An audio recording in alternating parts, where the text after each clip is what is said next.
ഒരു ഉരുളക്കിഴങ്ങിൻ്റെ ഐറ്റം ഉണ്ടാക്കിയാലോ? 3 ഉരുളക്കിഴങ്ങ് എടുത്തിട്ട് ഇതുപോലെ നീളത്തിൽ കട്ട് ചെയ്തെടുത്തിട്ടുണ്ട്. ഇനി നമുക്കിതിലേക്ക് പൊടികൾ ചേർത്ത് കൊടുക്കാം. ഞാനിതിലേക്ക് മുളക് പൊടി ഇടുന്നുണ്ട്, മഞ്ഞൾപ്പൊടി, ഒരു നുള്ളു ഗരം മസാലപ്പൊടി എന്നിവ ചേർത്ത് കൊടുക്കുക. പിന്നെ വേണ്ടത് കുറച്ച് അരിപ്പൊടിയാണേ. അതും കൂടി ഇട്ടതിന് ശേഷം കോൺഫ്ലോറിൻ്റെ പൊടിയും കൂടി ഇട്ടിട്ട് നന്നായിട്ട് മിക്സാക്കി എടുക്കുക. ഇതുപോലെ ഇങ്ങനെ മസാലയൊന്നും അധികം പിടിക്കാത്ത രീതിയിലായി വരും കേട്ടോ. കുഴപ്പമില്ല, ഞാൻ ഉപ്പിട്ടിട്ടില്ല, ലാസ്റ്റാണ് കേട്ടോ ഉപ്പിടുന്നത്.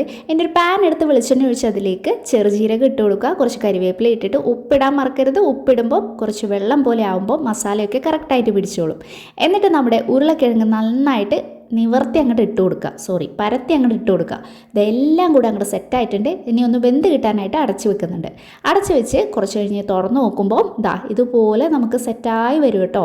അപ്പോൾ നന്നായിട്ട് തിരിച്ച് മറിച്ചൊക്കെ ഇട്ടിട്ട് മൊരിയിച്ചെടുക്കുക. ഇനി ലാസ്റ്റായിട്ട് കുറച്ച് തേങ്ങ ചിരവി കുറച്ചായിട്ട് ഇട്ട് കൊടുക്കുക കേട്ടോ. ഇത് വേണമെന്നില്ല, എന്നാലും ഇത് പ്രത്യേക ഒരു ടേസ്റ്റാണ്. നന്നായിട്ട് തന്നെ മൊരിയിച്ചെടുക്കുക, തേങ്ങയും കൂടെ മൊരിയണേ. അപ്പോൾ നമ്മുടെ പൊട്ടറ്റോ ഫ്രൈ എന്ന് പറയാൻ പറ്റില്ല, തോരനൊന്നും പറയാൻ പറ്റില്ല, അങ്ങനെ ഒരു സാധനം ഇവിടെ റെഡി ആയിട്ടുണ്ട്. എന്തായാലും എല്ലാവർക്കും ഇഷ്ടപ്പെടും, കുട്ടികൾക്ക് പ്രത്യേകിച്ച് ഇഷ്ടപ്പെടും കേട്ടോ. എല്ലാവരും ഒന്ന് ട്രൈ ചെയ്ത് നോക്കൂ.